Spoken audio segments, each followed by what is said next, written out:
오늘 마지막 시간으로 고난의 역설에 대해서 말씀을 나눕니다. 오늘 역설의 말씀은 고난 당한 것이 내게 유익이라 하는 말씀입니다. 세상에 어느 누구라도 고난 받는 것이 나에게 이익이 된다라고 생각하지는 않을 것입니다. 고통받으면서 이것이 나에게 참 유익이 된다라고 고백하면 아마도 세상의 모든 사람들이 웃어버릴 것입니다. 비단 세상 사람뿐만 아니고 믿음을 가진 또 신앙인 저희들도 고난을 좋아하고 즐거워하는 사람은 아무도 없을 것입니다. 될 수 있으면 이 세상을 살아갈 때에 평안하고 건강하고 또 회사나 가정이나 자녀의 삶이나 개인의 일에 아무런 고난이 없기만을 바랄 뿐입니다. 그런데 오늘 본문 말씀은 분명히 고백합니다. 고난 당한 것이 내게는 오히려 유익하게 되었습니다. 오늘 본문은 시편 119편인데요. 성경에서 가장 긴 장이 바로 시편 119편입니다. 176절이나 됩니다. 그리고 시편 119편을 말씀의 장이라고 이렇게 부릅니다. 왜냐하면 176절 모든 구절에 주의 말씀, 주의 율례, 주의 규례, 주의 계명 이런 말들이 다 들어있기 때문이죠. 모든 구절은 우리 인간 속에서 살아가야 되는 일들을 하나님의 말씀과 연관해서 소개하고 있습니다. 그 중에서 특히 오늘 본문 말씀은 무엇과 연관시켜 있습니까? 고난과 연관해 있습니다. 고통과 말씀, 즉 고난과 우리 믿음이 어떻게 연관이 되어 있는지를 잘 말씀하고 있다는 것입니다. 67절 말씀을 한번 보실까요? 고난 당하기 전에는 내가 그릇 행하였더니 이제는 주의 말씀을 지키나이다. 내가 고난을 당하기 전까지는 잘못된 길을 갔지만은 이제는 주의 말씀을 지킵니다 라는 고백이지 않습니까? 그러니까 고난이 주는 교훈이 있다는 거예요. 고난 받기 전에는 세상 사람들과 똑같이 살았는데 고난 당한 다음부터는 주의 말씀대로 살고 있습니다 라는 고백입니다. 그러니까 이 말씀은 세상 사람들과 동일한 사고방식으로는 살지 말라고 하는 경고이기도 합니다. 그렇게 살아서는 절대로 안 된다는 것이죠. 세상 사람들의 삶은 어떻게 하면 고난 없이 살아갈까? 이것을 가르칩니다. 요즘 나와 있는 책들을 한번 보세요. 교양서적이나 상식책이나 심리적인 책을 보면은 또 일반 종교에서도 그 가르치는 수양들을 이렇게 보면 다 이런 것들이에요. 어떻게 하면은 이 힘든 삶에서 고난 없이 살 수 있을까? 그것에 대한 내용입니다. 그런데 오늘 우리는 고난이 우리에게 유익하다라는 역설을 듣게 됩니다. 이것은 고난에 대해서 좀 더 적극적으로 대처하는 방법을 말씀하고 있는 것이에요. 이것이 바로 세상 방법과는 다르다는 것입니다. 다시 말하면 고난을 믿음 안에서 해석할 수 있는 능력을 길러야 합니다. 고난이 어떤 의미가 있고 나에게 하나님께서 무슨 의도로 이런 고난을 주셨는가를 하나님 편에서 이해하려고 몸부림쳐야 합니다. 그럴 때에 고난이 유익합니다. 성경 전체가 분명하게 가르치는 것은 고난의 기원은 우리의 죄에서 온 것으로 말씀합니다. 인간의 고난이라고 하는 것은 결국은 우리가 죄로 인해서 하나님과 분리되면서 인간의 한계성 속에 갇혀 있기 때문입니다. 예를 들면은 우리 인간에게는 지혜와 능력의 한계가 있지 않습니까? 완벽하지 못해요. 그래서 우리의 앞일에 대해서 불안해하고 우리에게는 해결할 수 없는 수많은 문제들에 직면하게 된다는 것입니다. 또한 우리가 유한한 시간 속에 살다 보니까 이렇게 나이가 들수록 늙고 병들고 죽는 이런 문제에 부딪히면서 고난이 발생하기도 합니다.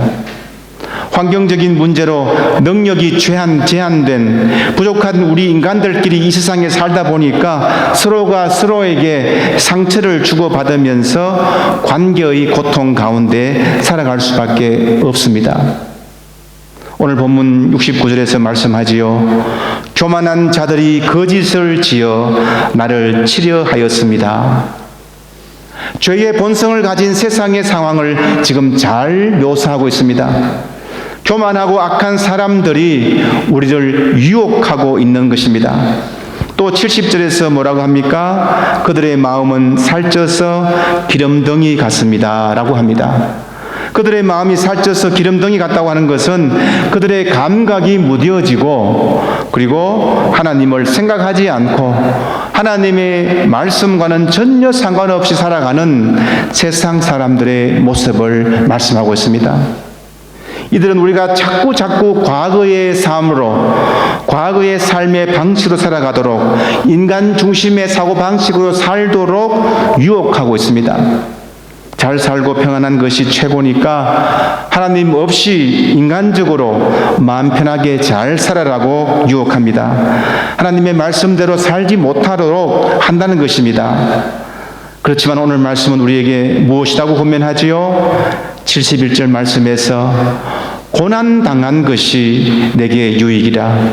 이로 말미암아 내가 주의 율례들을 배우게 되었나이다. 그렇다면 고난에는 구체적으로 어떤 유익이 있습니까? 무엇보다도 고난은 우리가 하나님께로 나아가도록 만드는 출발점이 됩니다.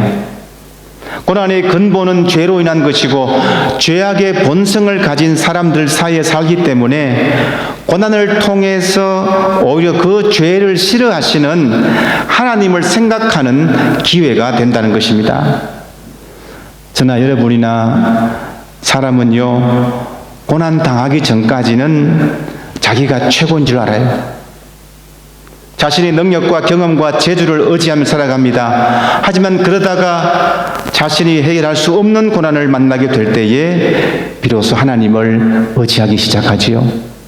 고난을 통해서 지금까지 나의 삶을 살펴보고 다시 한번 하나님 쪽으로 향하는 기회를 제공받는다는 것입니다. 이것이 고난의 유익입니다.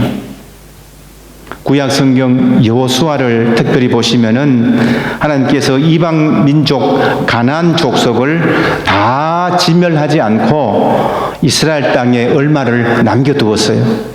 왜 그랬을까요? 그 이유는 그들을 남겨두어서 이스라엘 백성들이 하나님을 잘 섬기는지를 시험하고자 했던 것입니다.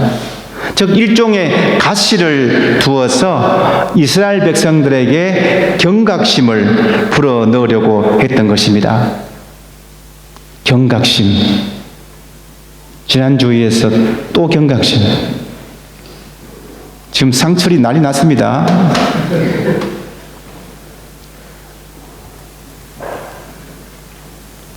가나안 족속들이 아무 때나 쳐들어오지 오는 것이 아니에요. 언제 쳐들어왔죠? 이스라엘 백성들이 하나님을 섬기지 않을 때에, 우상 숭배에 빠졌을 때에, 하나님의 말씀대로 살지 않을 때에, 그것을 깨닫지 못할 때에 남겨두었던 가나안 족속들이 쳐들어옵니다. 그러면 이스라엘 백성들은 우리가 하나님의 마음을 아프게 했구나, 하나님의 말씀대로 살지 못했구나 라는 것을 깨닫게 되지요. 그래서 그들이 다시 한번 하나님께로 돌아올 수 있는 기회를 잡게 되는 것입니다. 그러므로 고난은 우리를 하나님께로 향하게 만듭니다. 그 고난 가운데서 하나님의 뜻을 발견하게 된다면 그 고난은 오히려 나에게 유익이 된다는 것입니다. 그러므로 찾아오는 위기나 고난을 고통스럽게 여길 것이 아니고 나를 강하게 만드시는 믿음의 기회로 삼아야 할 것입니다. 그리고 고난만 바라볼 것이 아니고 실망하거나 낙담하지 마시고 그 고난 가운데에서도 역사하시는 하나님의 뜻을 발견하여서 감사함으로 나아갈 수 있어야겠습니다. 또한 고난은 어떤 유익이 있습니까? 고난을 통해서 바른 길로 갈 수가 있습니다. 오늘 본문 67절 말씀을 이렇게 다시 보겠습니다. 고난 당하기 전에는 내가 그렇게 행하였더니 이제는 주의 말씀을 지키나이다. 고난 당하기 전까지는 교만하고, 그래서 하나님의 말씀이 귀에 들어오지 않았습니다. 마음이 딴 곳에 가 있었어요. 그 말씀대로 살지 않았고 그릇된 길로 갔습니다. 그런데 이제 어떤 일로 고난을 받다 보니까 깨달았어요. 아, 내가 너무 교만했구나. 내가 잘못 살았구나. 내가 하나님의 뜻과 상관없이 내 멋대로 살아왔구나. 이것을 깨닫게 됩니다. 그래서 바른 길로 갈 수 있다는 거예요. 고난의 교육적인 효과입니다. 고난은 우리를 연단합니다. 고난은 아픕니다. 하지만은 고난을 통해서 하나님의 자녀로서 아름다운 성품을 만들어갑니다. 그리스도를 닮아가는 과정입니다. 참된 제자도로 나아가는 관문입니다. 성화로 나아가는 과정입니다. 우리가 더욱더 깨끗해지는 연단의 과정입니다. 아름다운 성령의 열매를 맺게 되는 과정입니다. 여러분, 왜 가을철에 열매가 익어가겠습니까? 그것은 일교차가 크기 때문이라고 그래요. 한낮에는 가을 햇살이 눈부실 정도로도 밝고 아주 따뜻하고 덥습니다. 그랬다가도 아침 저녁으로는 추울 정도로 아주 살살하죠. 이때 과일이 익어간다는 거예요. 춥고 덥고 춥고 덥고 이런 날씨가 연속될 때에 과일이 익어가고 당도도 생기고 과일이 맛있어진다고 합니다. 추울 때, 고난이 올 때에 그 연단을 통해서 과일이 익어가는 것입니다.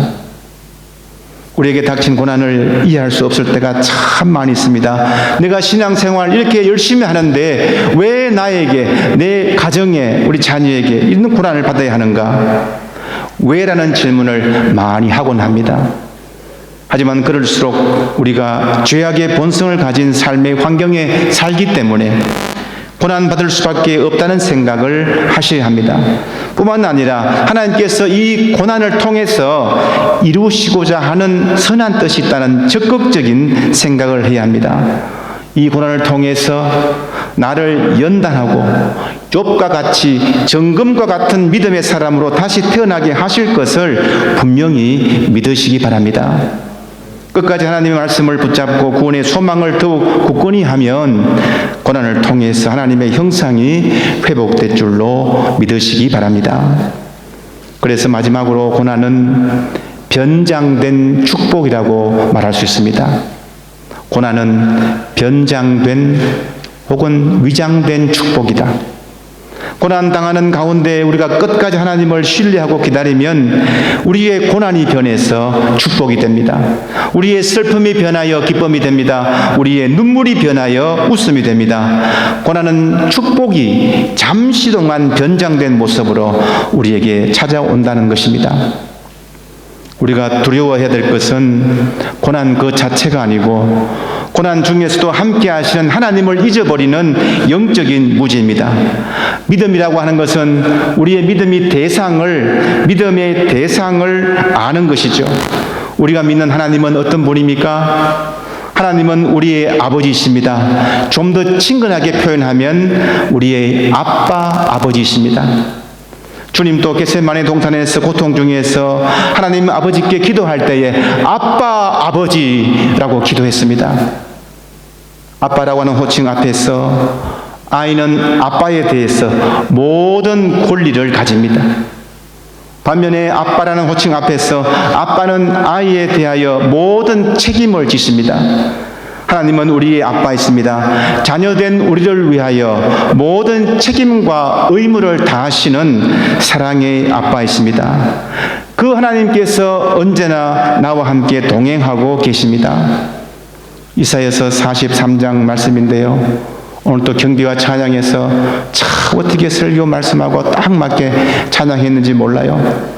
야곱아 너를 창조하신 여호와께서 이제 말씀하시느니라.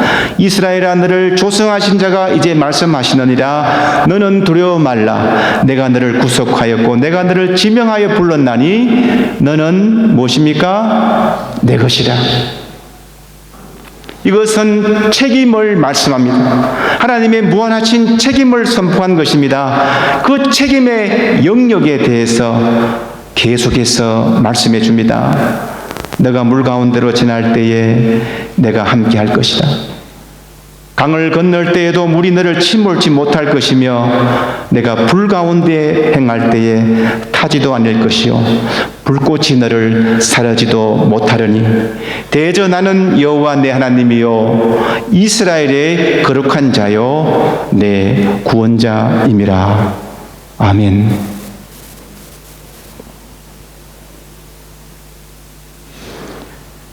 저희들이 물 가운데로 불 가운데로 지나가는 일이 없다고 말씀하지 않습니다.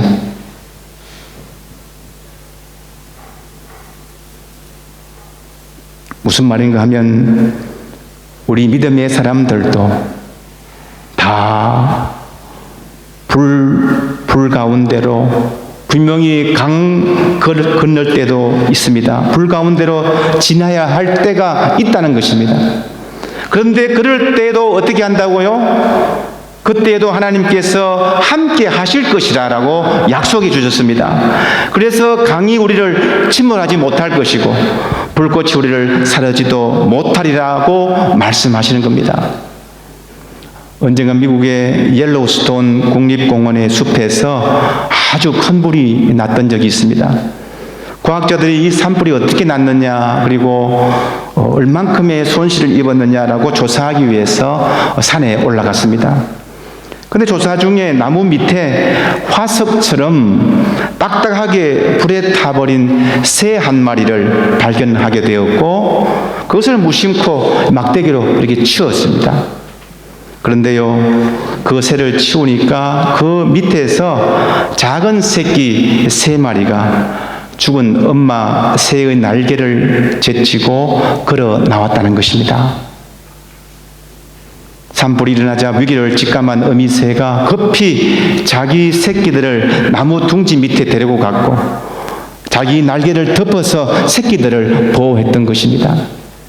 이 새는 자기 혼자 훌훌 날아서 안전한 곳으로 날아가서 목숨을 건질 수 있었지만은 그렇게 하지 않았습니다. 자기 새끼들을 살리기 위해서 자신은 죽으면서까지 책임을 다해서 자기의 새끼들을 살려냈던 것입니다. 우리 하나님의 사랑도 이와 같습니다. 고난당할 때 하나님은 우리의 고난을 다 아십니다. 어떤 극심한 고통 가운데서도 끝까지 우리를 지켜주실 것입니다. 그리하여 고난의 죄가 변하여 영광의 화관이 되게 해주실 줄로 믿습니다. 사랑하는 성도 여러분, 고난당한 것이 내게 유익이라. 이로 인하여 내가 주의 율례를 배우게 되었나이다. 참으로 아름다운 신앙이요 참으로 깊은 영성입니다. 고난을 통해서 하나님의 말씀을 깨닫게 되었고 하나님의 뜻을 깨달으며 결국 믿음의 열매를 거두게 되는 것입니다. 이것이 깊은 영성의 사람이요 열매 맺는 신앙입니다. 지금까지 섬김의 역설, 베품의 역설, 순수의 역설에 더하여서 고난의 역설의 삶을 살아갈 때에 하나님의 풍성하신 은혜가 우리 모두에게 충만하시기를 주님의 이름으로 축복합니다. 아멘. 기도하겠습니다. 사랑이 많으신 하나님 아버지, 은혜를 감사드립니다. 우리 인생에서 일어나는 어렵고 힘든 일들, 그러나 오늘 말씀을 통해서 다시 한번 그 의미를 깨닫게 하시고 오히려 고난을 당함으로써 얻는 유익을 깨닫게 하시니 감사함을 드리옵나이다. 우리가 하나님을 더욱더 의지할 수 있도록 때에 따라 주시는 여러 가지 작고 큰 고난을 극복할 수 있는 믿음을 허락해 주시고 하나님의 사랑을 깨닫게 하셔서 저희들이 고백이 고난당한 것이 내게 유익이라 이로 인하여 내가 하나님의 말씀을 배우게 되었나이다 고백하는 우리 모두가 될 수 있도록 인도해 주시옵소서.